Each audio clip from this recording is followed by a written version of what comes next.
The Forum of Non-Governmental Organizations in Nigeria is calling on President Muhammadu Buhari to come clean on the Nigeria Customs Modernization Project known as the e-Customs Project, worth $3.1 billion.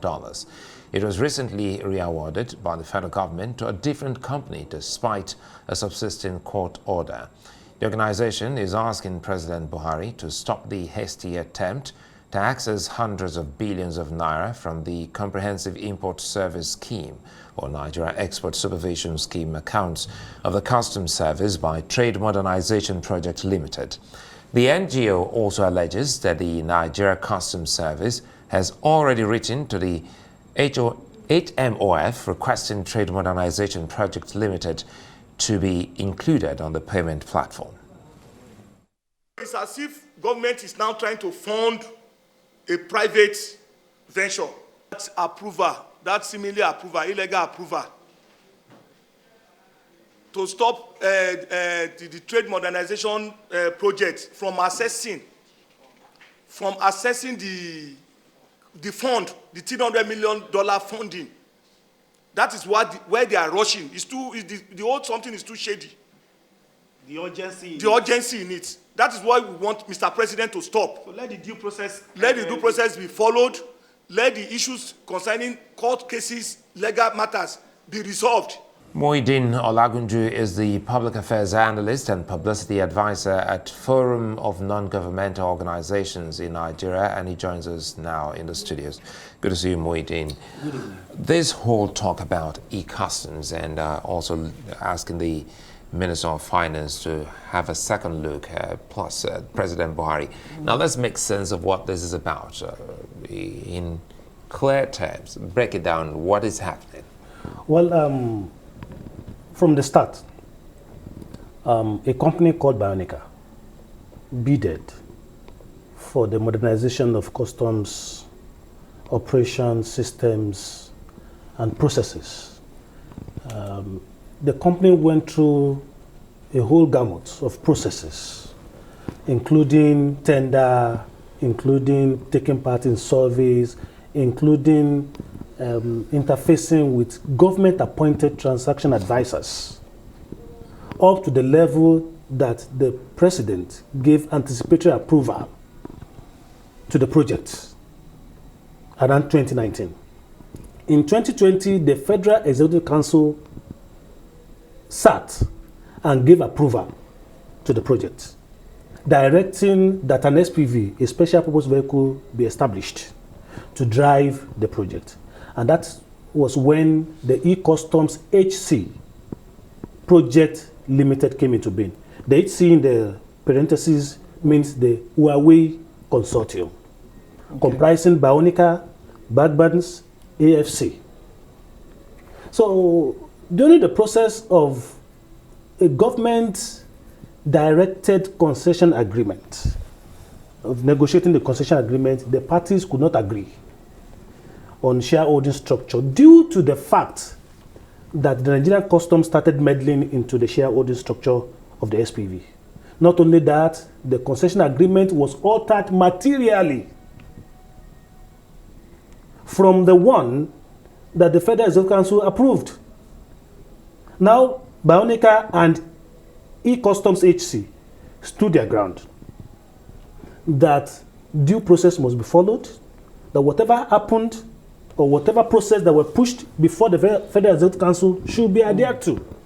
That was their grouse, that was their agitation. And before you know it, the Customs CG, from what we learned, from the court processes, they are public records, of course, ticked out Bionica and tried to wind down the e-Customs HC Project Limited, and then brought in a new SPV. What year was that? This was April last year. The Federal Executive Council gave approval in August 2020 and gave certain criteria in respect of which the project could be driven. Part of which is that based on the negotiated sharing ratio for the CISS, that is the Comprehensive Import-Export Scheme, and the Nigerian Export Service Scheme, as contained in the concession agreement, the project will adopt a staggered recovery ratio for the CISS and the NESS. What this means is that the promoters or the people in the consortium, that is Bionica in this case, Bionica and the e-customs project, the SPV, right, comprised Bionica, a company called Bergman's, and a financier called the African Financial Corporation. Okay.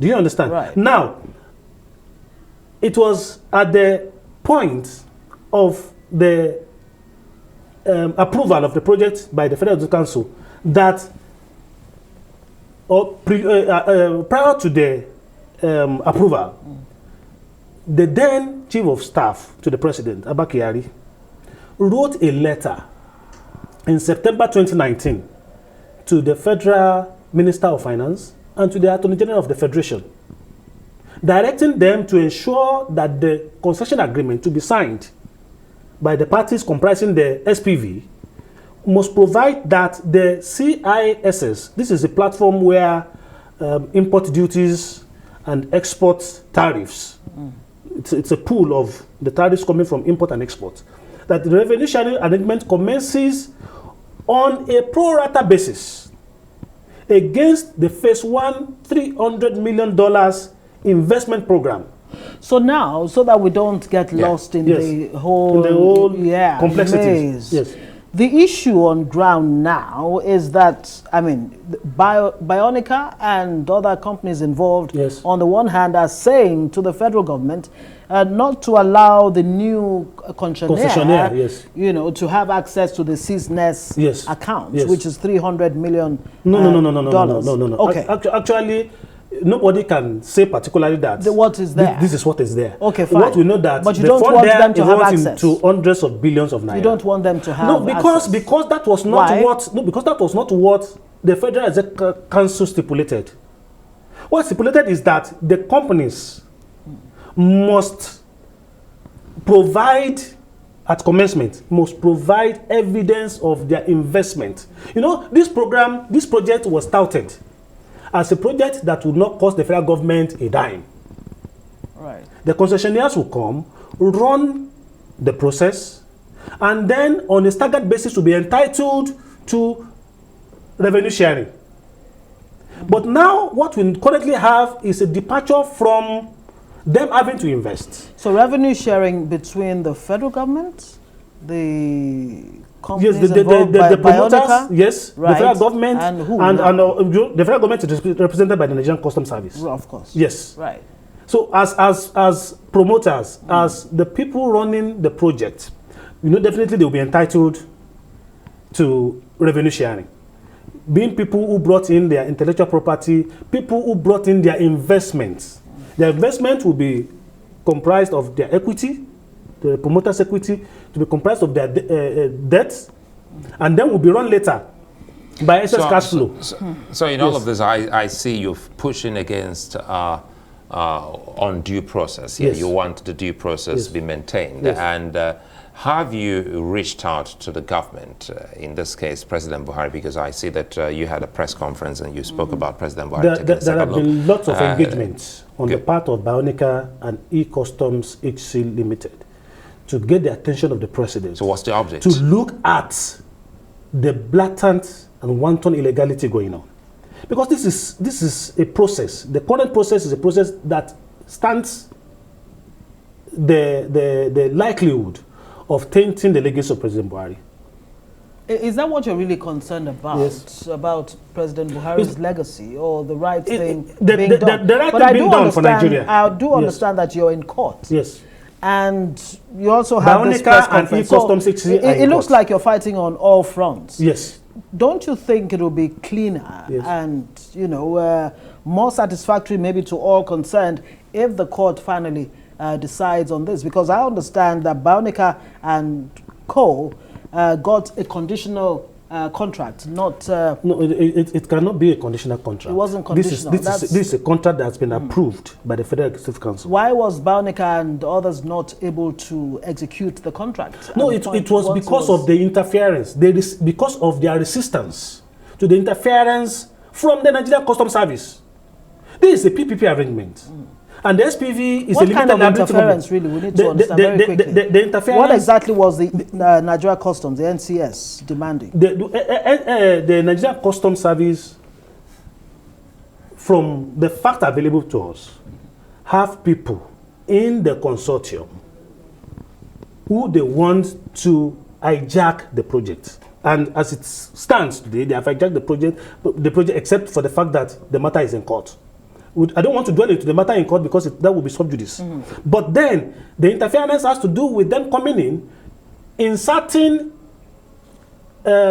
changes or alterations into the concession agreement vetted and approved by the Federal Executive Council. The second one is that they are interfering with the shareholding structure of the SPV. Good to Muideen, that you've actually tried to reach out to the president to draw his attention to this, and if you really wants an untainted, administration legacy, then you should be able to listen to your group and every other one. It will be in the best interest of Nigeria that the president listens. So we'd like to thank you for your time. Thank you for having me. Muideen Olagunji is Public Affairs Analyst and Publicity Advisor at Forum of Non-Governmental Organizations.